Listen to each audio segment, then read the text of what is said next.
महिमा स्तुति को परमेश्वर पिता जय जयकार तारीफ और प्रशंसा करते हैं। आज के इस सुंदर पल और इस सुंदर समय में आपने हमें इस योग्य बनाया कि हम आपकी महिमा और आपकी हमद सिताइश कर सकें। आइए हम इससे पहले कि हम उस जीवते खुदावन के पवित्र कदमों के पास जाएं, तो उस जीवते परमेश्वर को हम धन्यवाद दें और बड़े आनंद के साथ जब हम उसकी उपस्थिति में हैं, हमारे चेहरों में आनंद होनी चाहिए, खुशी होनी चाहिए, क्योंकि परमेश्वर ने हमें जीवतों के बीच में खड़ा किया है। Hallelujah, hallelujah, hallelujah, hallelujah. धन्यवाद हो परमेश्वर पिता का हमें एक अवसर दे करके। इससे पहले हम प्रभु की संगति में आगे जाएं, प्रार्थना करेंगे और प्रार्थना में अगुवाई बेटा आप करो। हाँ जिया प्रार्थना में अगुवाई करेगी। धन्यवाद धन्यवाद जीते समर्थ्य अनुकारी प्रेमी पिता परमेश्वर, हृदय से आपके पास आते पिता, धन्यवाद देते आपको। दिन भर आपने संभाला पिता, पिछली रात अपने अच्छी मीठी नींद दी, धन्यवाद देते पिता। इस सुबह भी संभाले रखा, धन्यवाद देते पिता। ये पिता इस वक्त हम सब आपकी आराधना करने बैठे हैं पिता, सबों को नाम नाम आशीष दीजिएगा, ताकि वो सब आपकी अच्छे से अगुवाई करने पाए पिता, आपको अच्छे से ग्रहण करने पाए पिता। और हे पिता इस छोटी सी विनती को उद्धार करता यीशु मसीह के नाम से मांगते हैं, आमीन। Thank you Jesus. Hallelujah, hallelujah, hallelujah, hallelujah. आइए हम जैसे एक साथ मिल करके उस जीवते खुदावन को पुकारते हैं, वैसे इस प्रभु के गीत को गाएंगे। ऐ लश्करों के रब, ऐ हैद के संदूक, तू हजारों हजारों में लौट क्या। यह गीत सच में बहुत ही आनंददायक है और झूमते हुए गाने में इसको और मजा आता है। आइए हम स्टार्ट करें। ऐ लश्करों के रब, हैद के संदूक, ऐ लश्करों के रब, हैद के संदूक, तू हजारों हजारों में लौट के आ, लौट के आ, तू हजारों हजारों में लौट के आ, लौट के आ। ऐ लश्करों के रब, हैद के संदूक, ऐ लश्करों के रब, हैद के संदूक, तू हजारों हजारों में लौट के आ, लौट के आ, तू हजारों हजारों में लौट के आ, लौट के आ। तुझसे घृणा रखने वाले शर्मिंदा हो, शर्मिंदा हो, तेरे सारे बैरी अब तो बरगिंदा हो, बरगिंदा हो।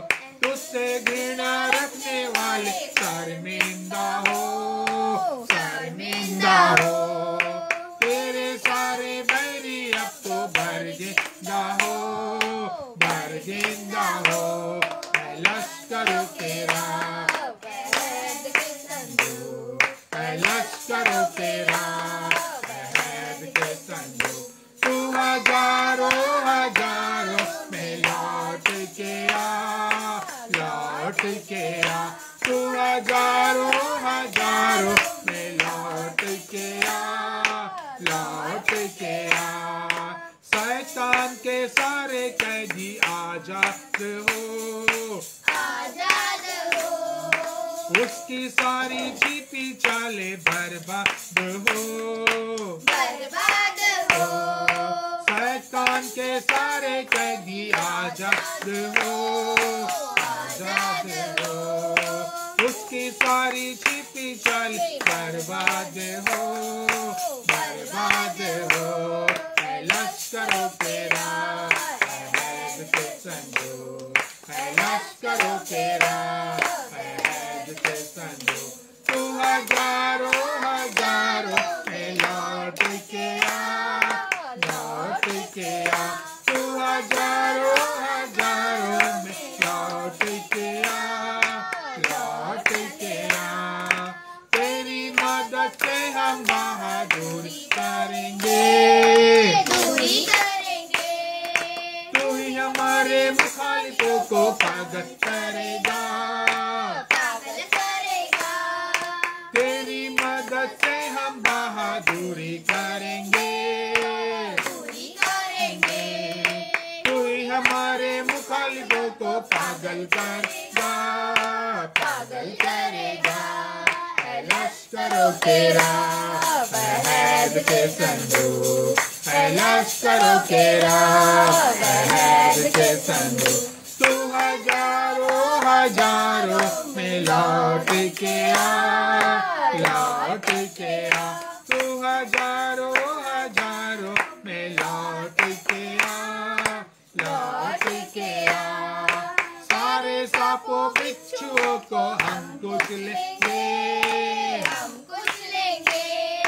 दुश्मन की सारी ताकत नजर पाएंगे, गालिब पाएंगे। सारे सांपों बिच्छुओं से हम कुचलेंगे, हम कुचलेंगे। दुश्मन की सारी कुदरत गालिब पाएंगे, गालिब पाएंगे। है लश्करों के राह, वहद के संदूक, है लश्करों के राह, वहद के संदूक। तू हजारों हजारों लौट के आ, लौट के आ। तू हजारों हजारों में लौट के आ, लौट के आ। तू हजारों हजारों में लौट के आ, लौट के आ। तू हजारों हजारों में लौट के आ, लौट के आ। तू हजारों हजारों में लौट के आ, लौट के आ। Thank you Jesus. यस, जिस दिन हमारा खुदा, हमारा परमेश्वर पिता बादलों पे आएगा तो अपनी सारी सेना के साथ आएगा और हम उसे देखते और निहारते रहेंगे। सच में उस सेनाओं का यहोवा है, वो लश्करों का रब है। वो अपनी सेना के साथ आएगा। उस दिन हर एक कोई अपनी छाती पीटेंगे, हर एक कोई अपनी आंखें उठा के उस जीवित परमेश्वर को देखेगा। आइए एक गीत और गाएंगे। यीशु का नाम मेरे प्राण की रक्षा, मेमने का लहू मेरे घर की सुरक्षा। इस गीत को हम सब मिल करके आनंद के साथ प्रभु की महिमा करते हुए इस गीत को गाएंगे। यीशु का नाम मेरे प्राण की रक्षा, मेमने का लहू मेरे घर की सुरक्षा। यीशु का नाम मेरे प्राणों की रक्षा, मेमने का लहू मेरे घर की सुरक्षा। यीशु का नाम मेरे प्राणों की रक्षा, मेमने का लहू मेरे घर की सुरक्षा। छिटकाराने वाली महामारी से डरेंगे नहीं, हम डरेंगे नहीं। छिटकाराने वाली महामारी से डरेंगे नहीं, हम डरेंगे नहीं। यीशु का नाम मेरे प्राणों की रक्षा, मेमने का लहू मेरे घर की सुरक्षा। यीशु का नाम मेरे प्राणों की रक्षा, मेमने का लहू मेरे घर की सुरक्षा। रोगों का भय और मृत्यु का डर, यीशु के नाम में हो अब दूर। रोगों का भय और मृत्यु का डर, यीशु के नाम में हो अब दूर। यीशु का नाम मेरे प्राणों की रक्षा, मेमने का लहू मेरे घर की सुरक्षा। यीशु का नाम मेरे प्राणों की रक्षा, मेमने का लहू मेरे घर की सुरक्षा। विपत्ति कोई हम पर ना पड़ेगी, डेरे के निकट दुख ना आएगी। विपत्ति कोई हम पर ना पड़ेगी, डेरे के निकट दुख ना आएगी। यीशु का नाम मेरे प्राणों की रक्षा, मेमने का लहू मेरे घर की सुरक्षा। यीशु का नाम मेरे प्राणों की रक्षा, मेमने का लहू मेरे घर की सुरक्षा। स्वर्ग की सेना हमें घेरे हुए है, स्वर्ग की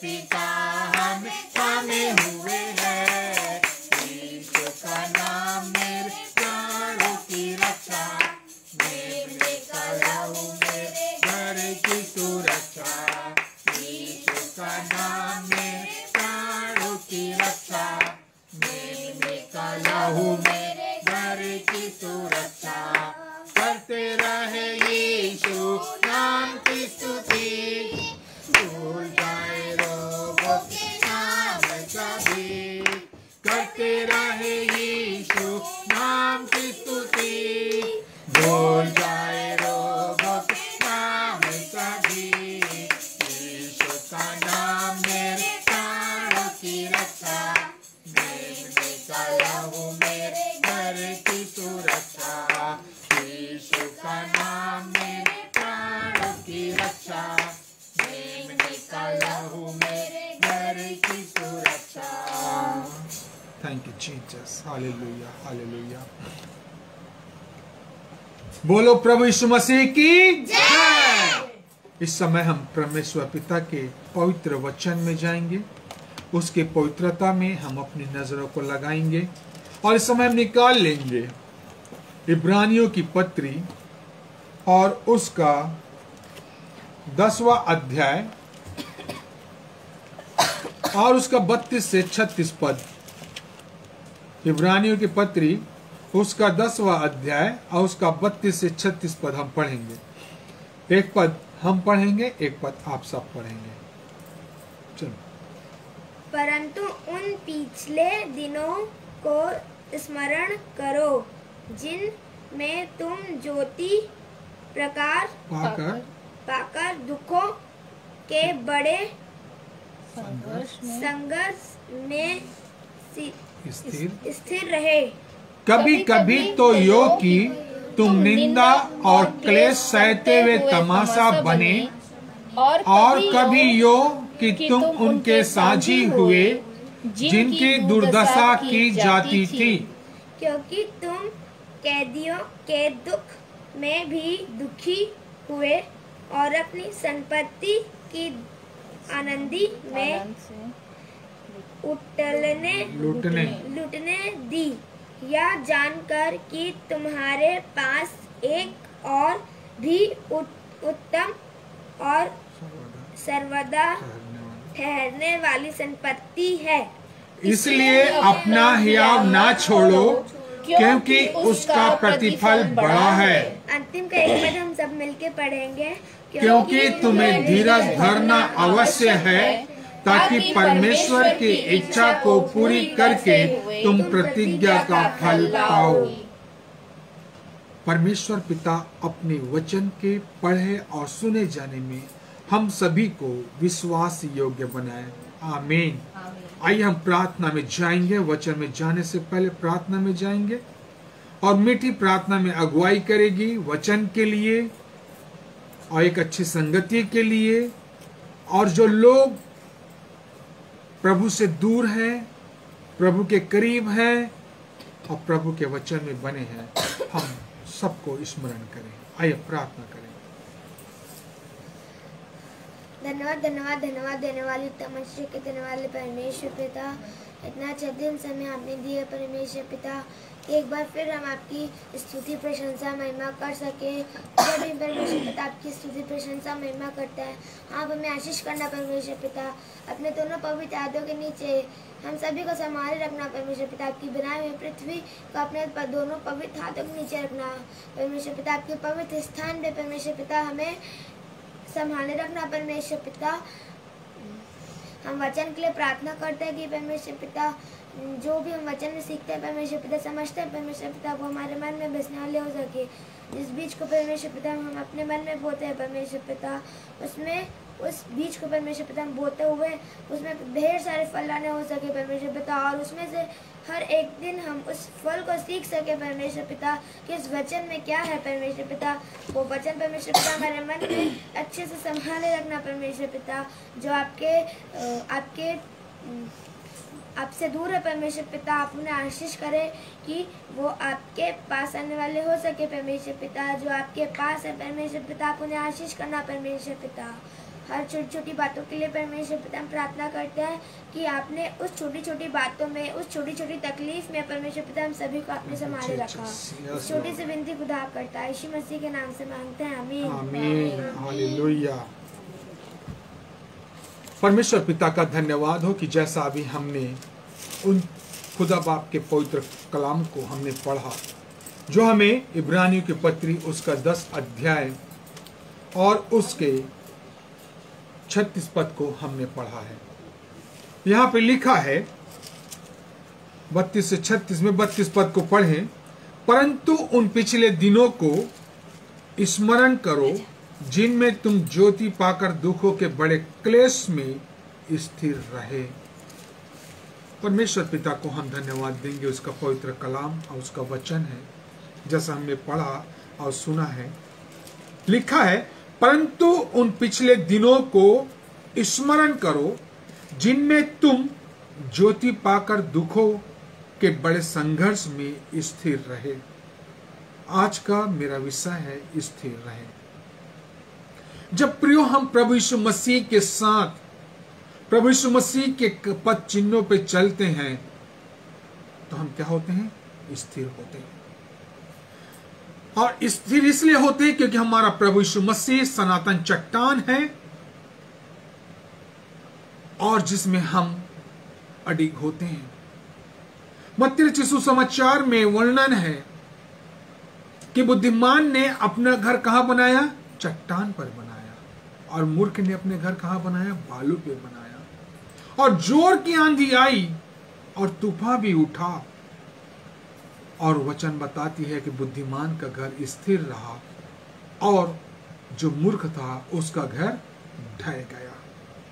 मेरे प्रियो, हमारा जो आज का विषय है परमेश्वर के वचन के अनुसार, वह हमें सिखलाता है कि हम हर परिस्थिति में हम अपने प्रभु यीशु मसीह पे सदा क्या रहें? स्थिर रहें। और जब हम स्थिर रहेंगे तभी हम क्या करेंगे? अपने आप को, अपने जीवन को, आत्मिक जीवन को हम क्या करते हैं? बचाते हैं।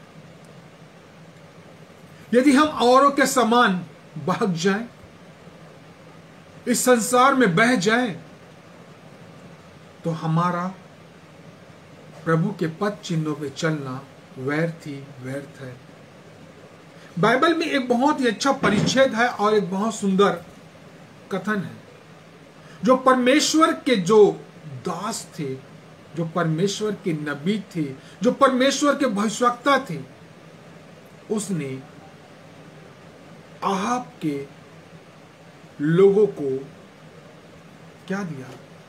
एक अवसर दिया, एक मौका दिया। और वहां पे देखते हैं कि एलिया जो परमेश्वर का नबी था, जो परमेश्वर की आज्ञाओं के अनुसार अपने आप को आगे बढ़ाता था, उसने बाल के पुजारियों को, जो 450 लोग थे, उनसे कहा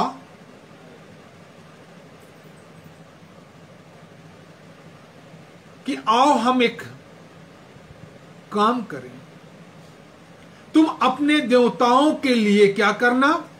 बलिदान चढ़ाना, और मैं अपने सेनाओं के यहोवा परमेश्वर पिता के लिए बलिदान चढ़ाऊंगा।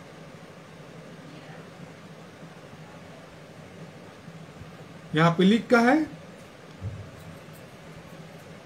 पहला राजा उसका 18 अध्याय और उसके 24 पद में यहां पे लिखा है, तब तुम अपने देवता से प्रार्थना करना और मैं यहोवा से प्रार्थना करूंगा, और जो आग गिराकर उत्तर दे वही परमेश्वर ठहरे। और लिखा है बाइबल में, तब उन्होंने उस बछड़े को जो उन्हें दिया गया था लेकर तैयार किया, और भोर से लेकर दोपहर तक वह यह कहकर बाल से प्रार्थना करते रहे, हे बाल हमारी सुन, हे बाल हमारी सुन। परंतु कोई शब्द न सुनाई दे उत्तर देने वाला हुआ। तब वे अपनी बनाई हुई वेदी पर उछलने और कूदने लगे। ये जो बाल के पुजारी थे, बाल नामक देवता की ये पूजा करते थे, ये जो 450 पुजारी लोग थे एक साथ मिल करके क्या कर रहे हैं? अपने बाल के देवता को पुकार रहे हैं। और वहां पे एक बड़ी सी वेदी बनाई गई, उसमें एक बछड़ा बलिदान करके, और उसमें अग्नि से आग, बादल से आग गिराने के लिए वो क्या कर रहे हैं? पुकार रहे हैं। और वो पुकारते चले जा रहे हैं। वो 450 लोग मिल करके एक साथ उस बाल के देवता को पुकार रहे हैं। परंतु मेरे प्रिय, यहां पे हम देखते हैं एलिशा के विषय में, एलिशा क्या था? स्थिर था। एलिशा डरा नहीं, एलिशा घबराया नहीं, क्योंकि वह अपने जीवते परमेश्वर पर भरोसा रखता था। वो तो 450 लोग थे और उनके बाल के देवता और पुजारी थे। परंतु ये जो एलिशा और जीवते परमेश्वर पे भरोसा रखता था, वह अकेला था।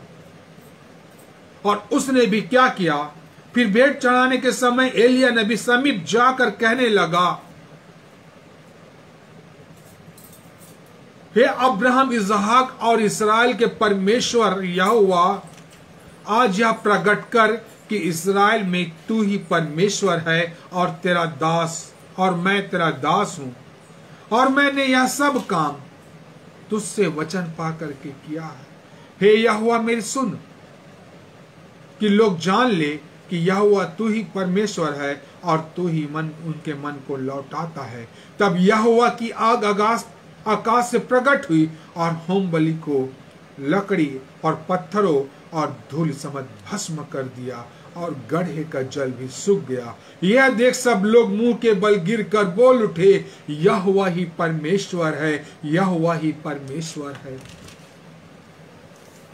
एलिया ने उससे कहा, एलिया जान गया कि परमेश्वर उसके साथ है। वह एलिया उन 450 पुजारियों से नहीं डरा, परंतु एक अकेला परमेश्वर पिता के साथ स्थिर रहा, और परमेश्वर ने उसके कार्य को सफल किया। मेरे प्रियो, इसी चीज को हमने इब्रानियों की पत्री उसका 10वां अध्याय और उसका 32 पद में पढ़ा। यहाँ पे परमेश्वर के दास लिखते हुए कहते हैं, परंतु उन पिछले दिनों को स्मरण करो, अर्थात जो तुमने प्रभु यीशु मसीह के साथ रहते हुए उन समय को व्यतीत किया, उन पलों को, उन दुखों को तुमने झेला, सहा और उसके अनुसार से अपने जीवन को व्यतीत किया, और फिर तुम ज्योति पाकर दुखों से, उस बड़े दुखों से संघर्ष में स्थिर रहे। अर्थात प्रभु यीशु मसीह की ज्योति में तुमने जो अपने कदम को बढ़ाया, और तुम उसमें जब स्थिर रहो, कहता है, जब हम अपने जीवन के सारे दुखों को सह लेते हैं और जीवन के अंतिम पड़ाव में आके हम दह जाते हैं, तो ये हमारी हार है। इसलिए प्रियो, हम अपने प्रथम भरोसे पे, जो प्रथम स्थिरता हमने प्रभु यीशु मसीह में पाई है, उस प्रथम भरोसे में हम क्या हो, आगे बढ़ने वाले हो जाए। इसलिए वचन कहता है कि तुम ज्योति में स्थिर रहे। हालेलुया। जब तुमने प्रभु यीशु मसीह को पाया और बड़े ही धीरज के साथ, संघर्ष के साथ जब तुम उन दुखों को पार कर लिए हो, तो तुम्हें क्या करना, और कुछ बातों के अनुसार अपने जीवन में हम स्थिर रहें। पहली बात, हमको परमेश्वर पिता अर्थात प्रभु यीशु मसीह की बाट जोहना अति आवश्यक है। हम जब प्रभु यीशु मसीह की बाट नहीं जोहेंगे, अर्थात प्रभु यीशु मसीह के साथ हम आगे नहीं बढ़ेंगे, तो यही चीज हमें वचन कह बतलाता है कि तुमने उस ज्योति पाकर, अर्थात प्रभु यीशु मसीह के साथ ज्योति पाकर उस बड़े संघर्ष में तुमने आगे बढ़ा, कि तुम्हारा सारा परिश्रम व्यर्थ है। इसलिए प्रियो, हमें क्या करना है? हमें बाट जोड़ना है। जब हमने इतना बड़े संघर्षों में जब हम आगे बढ़ गए, तो हमें उस जीवन के पल के लिए, उस जीवन के कार्य के लिए हमें क्या करना है? बाट जोड़ना है। अर्थात हमें धीरज के साथ अपने आप को स्थिर रखना है। जब हम धीरज के साथ अपने आप को स्थिर रखेंगे, अर्थात उस यहोवा, उस प्रभु यीशु मसीह की बाट जोहेंगे जो हमें प्राप्त होने वाला है, तो अनंत जीवन हम प्राप्त करेंगे। इसी इब्रानियों की पत्री उसका 9वां अध्याय और उसका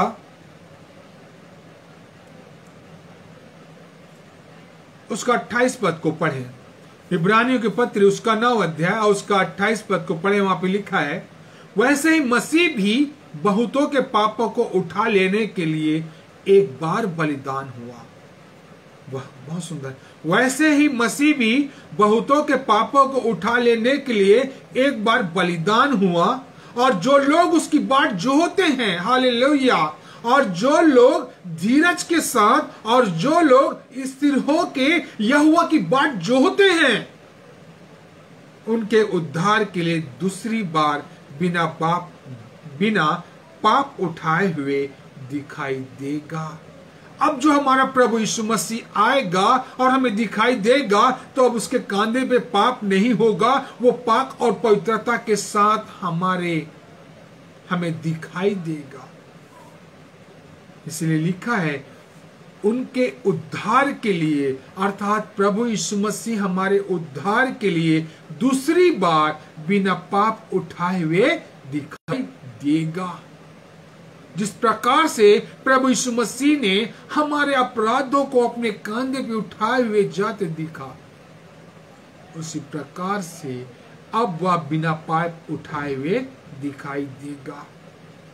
इसलिए प्रियो, हमें प्रभु यीशु मसीह में जब हम स्थिर रहेंगे, तो हमें क्या होना है? विश्वास योग्य होना आवश्यक है। प्रियो, यदि हम आम का पेड़ लगाते हैं, वचन में नहीं लिखा है, जब हम आम का पेड़ लगाते हैं जाता है और आग में झोंक दिया जाता है। और मेरे प्रियो, आप और मैं, हम जो प्रभु यीशु मसीह के विश्वासी हैं, हमारे जीवन में क्या होनी चाहिए? विश्वास योग्यता झलकनी चाहिए। हमारे जीवन से विश्वास योग्यता दिखनी चाहिए जब हम प्रभु यीशु मसीह में स्थिर हैं। मेरे साथ निकालिए गिनती की पुस्तक। बाइबल हमसे क्या कहती है? गिनती की पुस्तक उसका 12 अध्याय और उसका 5 से 7 पद पढ़ें। यहां पे यहोवा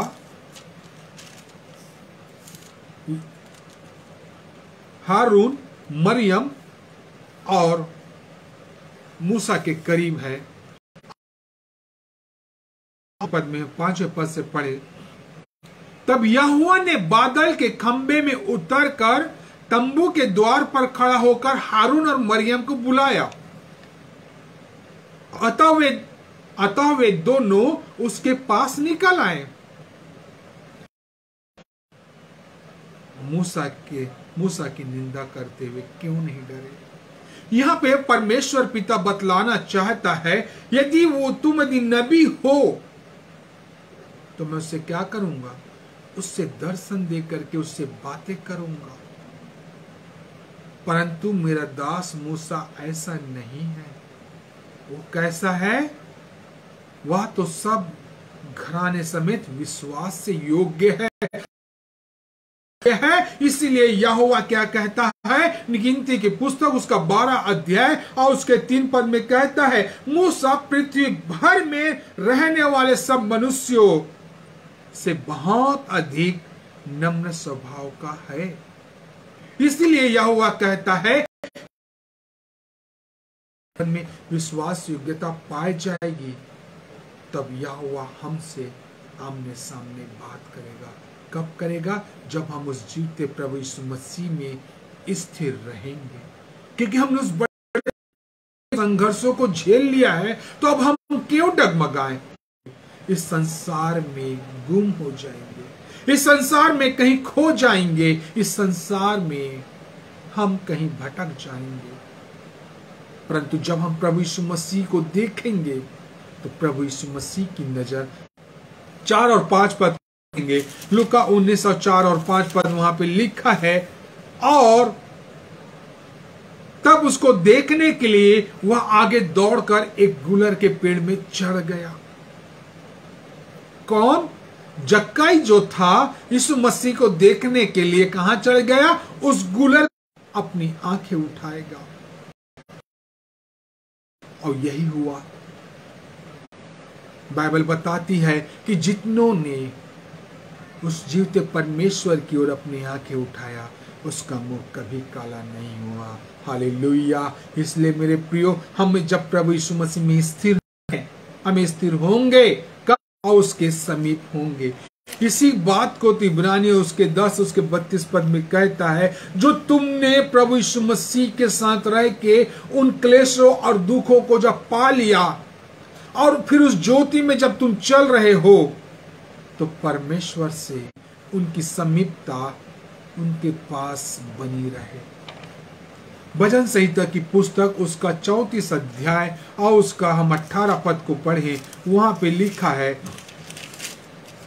भजन संहिता की पुस्तक उसका 34 अध्याय और उसका 18 पद को पढ़े। वहां पे लिखा है, यहोवा टूटे मन वालों के समीप रहता है और पिसे हुए का उद्धार करता है। हम जो डर के मारे, हम जो अपने आप में अस्थिर होने के कारण जो हम भटक जाते हैं, हमारा जो विश्वास, हमारा जो समीपता परमेश्वर से बनी हुई है, और इस संसार के कारण हम कहीं कहीं खो जाते हैं। भजन संहिता की पुस्तक 73 अध्याय, भजन संहिता की पुस्तक और उसका 73 अध्याय और उसका 28 पद को पढ़े। वहां पे लिखा है, परंतु परमेश्वर के समीप रहना यही मेरे लिए भला है। दाऊद का भजन क्या कहता है? मैंने प्रभु यहोवा को अपना शरण स्थान माना, जिससे मैं तेरे सब कामों का वर्णन करूंगा। सच में जो परमेश्वर के समीप रहना अपने आप को भला मानता है, मैंने प्रभु यहोवा को अपना शरण स्थान माना है। धन्यवाद जीते परमेश्वर को कि वह हमें क्या करता है? स्थिर प्रदान करता है। वह हमें स्थिर करता है ताकि हम क्या करें? उसकी मनोहरता को निहार सकें, हम उसके समीप रह सकें, ताकि हमारी जो नैया है वो डगमगा न सके, और इस जीवन रूपी झील को, तालाब को हम क्या कर सकें? पार कर सकें। इसलिए मेरे प्रियो, इब्रानियों के पत्री में क्या कहता है? हम स्थिर रहे। 5वीं बात हम देखते हैं, स्थिर रहने के लिए हमें सबसे बड़ी और आवश्यक बात है कि हम अपने जीते परमेश्वर की संगति में बने रहें। 5वीं बात कि हमें स्थिर रहने के लिए हमें सेनाओं की यहोवा की संगति में हम निरंतर बने रहें। यीशु मसीह हमसे चाहता है कि हम उसके संगति में बने रहें। यीशु मसीह चाहता है कि हम उसकी संगति में अपने जीवन को व्यतीत करें। न जाने हमारा कब पैर इस संसार में फिसल जाए, न जाने हमारा पैर कब इस संसार में फिसल जाए और हम गिर पड़े। इसलिए हमारा परमेश्वर कहता है कि हम निरंतर संगति में बने रहें। उस संगति में जो प्रेरितों के समय लोग बने हुए थे और स्थिर थे। प्रेरितों काम उसका 2 अध्याय और उसका 42 पद में क्या कहता है? यहाँ पे लिखा है, और वे प्रेरितों से शिक्षा पाने और संगति रखने और रोटी तोड़ने और प्रार्थना करने में लवलीन रहे। जब हम परमेश्वर के साथ संगति में बने रहेंगे, जब हम उसके साथ स्थिर रहेंगे, तो ये बातें हमारे जीवन में बने रहेगी और ये नदियां हमारे जीवन से फूट पड़ेगी। क्या? जब हम संगति करेंगे तो हम परमेश्वर से शिक्षा पाएंगे, रोटी तोड़ेंगे और प्रार्थना में लवलीन रहेंगे। 1 कुरिन्थी उसका 1 अध्याय, 1 कुरिन्थी 1 अध्याय और उसके 8 और 9 पद को पढ़े। वहां पे लिखा है, वह तुम्हें अंत तक दृढ़ करेगा कि तुम हमारे प्रभु यीशु मसीह के दिन में निर्दोष ठहरो। इसी बात को इब्रानियों के पत्र उसका 10 अध्याय उसके 32 पद में कहता है, परंतु उन पिछले दिनों को स्मरण करो। और यहाँ पे कहता है, तुम्हें अंत तक दृढ़ भी करेगा और तुम हमारे प्रभु यीशु मसीह के दिन में निर्दोष ठहरो, ताकि तुम उस ज्योति को पाकर दुखों के बड़े संघर्ष में स्थिर रहो। इसी बात को यीशु मसीह कहता है, वह तुम्हें अंत तक दृढ़ भी करेगा कि तुम हमारे प्रभु यीशु मसीह के दिन में निर्दोष ठहरो। परमेश्वर सच्चा है, जिसने तुमको अपने पुत्र हमारे प्रभु यीशु मसीह के संगति में बुलाया है। परमेश्वर क्या है? सच्चा है, जिसने आपको और मुझको अपने पुत्र अर्थात हमारे प्रभु यीशु मसीह के संगति में बुलाया है। जब वह खुदाबंद आपको और मुझको प्रभु यीशु मसीह के संगति में बुलाया है, तो वही हमें स्थिर करेगा। हम अपने आप को क्या करें? प्रभु के हाथ में सौंपें। अगली बात, हमें स्थिर रहने के लिए क्या करना है? स्वयं को यीशु के हाथ में सौंपना है। और यीशु के हाथ में कैसे रहेंगे? जब हम स्थिर रहेंगे। जब हम स्थिर रहेंगे, रोमियो उसका 12 अध्याय और उसके 1 और 2 पद को पढ़ें। हम किस प्रकार से अपने आप को स्थिर रखेंगे, वचन हमें बतलाता है। पढ़ेंगे, इसलिए हे भाइयों, मैं तुमसे परमेश्वर की दया स्मरण दिलाकर, कितने दया और नम्रता के साथ पौलुस रोम के लोगों को शिक्षा देते हुए कहता है कि मैं तुमसे परमेश्वर की दया और स्मरण दिलाकर विनती करता हूं। मतलब वो उन लोगों को स्मरण भी दिला रहा है और उनसे विनती कर रहा है और दया की याचना कर रहा है। किससे? उन मनुष्यों से जो पाप में डूबे हुए हैं, जिनका जीवन स्थिर नहीं है। उनसे क्या कह रहा है? स्मरण दिलाते हुए कहता है कि अपने शरीर को जीवता और पवित्र और परमेश्वर को भावता हुआ बलिदान करके चढ़ाओ, यही तुम्हारी आत्मिक सेवा है। किसको बोल रहा है? अपने शरीर को, इस देह को क्या करना है? हमें जीवता, पवित्र और भावता और बलिदान करके चढ़ाओ, यही तुम्हारी आत्मिक सेवा है। इस संसार के सदृश ना बनो, अर्थात नहीं तो तुम क्या होगे? तुम्हारे मन के नए हो जाने से तुम्हारा चाल चलन भी बदलता जाए। कहीं ऐसा ना हो कि संसार के सदृश बन के तुम पाप में पुनः अपने जीवन को बर्बाद करके अस्थिर कर दो। इसलिए परमेश्वर के दास पौलुस कहता है कि अपने जीवन को प्रभु यीशु मसीह के हाथ में सौंप दो। हमें स्थिर रहने के लिए अपने जीवन को यीशु के हाथ में सौंपना है। और कैसे सौंपना है? जीवतक और पवित्र और भावता और बलिदान करके। मरा हुआ नहीं, अशुद्धता उसमें नहीं होनी चाहिए। भावता अर्थात परमेश्वर के ग्रहण योग्य होना चाहिए। और बलिदान करके चढ़ाओ, जिस बलिदान से परमेश्वर प्रसन्न होता है। अंतिम और आखिरी बात हम देखेंगे, हम प्रभु यीशु मसीह में ही स्थिर रह पाएंगे। पहली बात हम देखा कि हमें यीशु की बाट जोहना आवश्यक है। दूसरा, हमको विश्वास योग्यता हमारे जीवन में अति आवश्यक है। इसीलिए यहोवा कहता है कि मैंने मूसा को विश्वास योग्य पाया, इसलिए उससे आमने सामने बातें करता हूं। तीसरी बात हम देखते हैं कि हमें प्रभु यीशु मसीह की ओर देखना अति आवश्यक है। चौथी बात है कि हमें प्रभु यीशु मसीह के समीप रहना है। पांचवी बात हमने देखा कि हम प्रभु यीशु मसीह के साथ हम स्थिर रहने के लिए संगति करें। छठी बात, हमें स्थिर रहने के लिए अपने जीवन को क्या करना है? यीशु के हाथ में सौंपना है। अंतिम और आखिरी बात है, आपको और मुझको स्थिर रहेंगे तभी हम प्रभु यीशु मसीह में जय को अवश्य पाएंगे।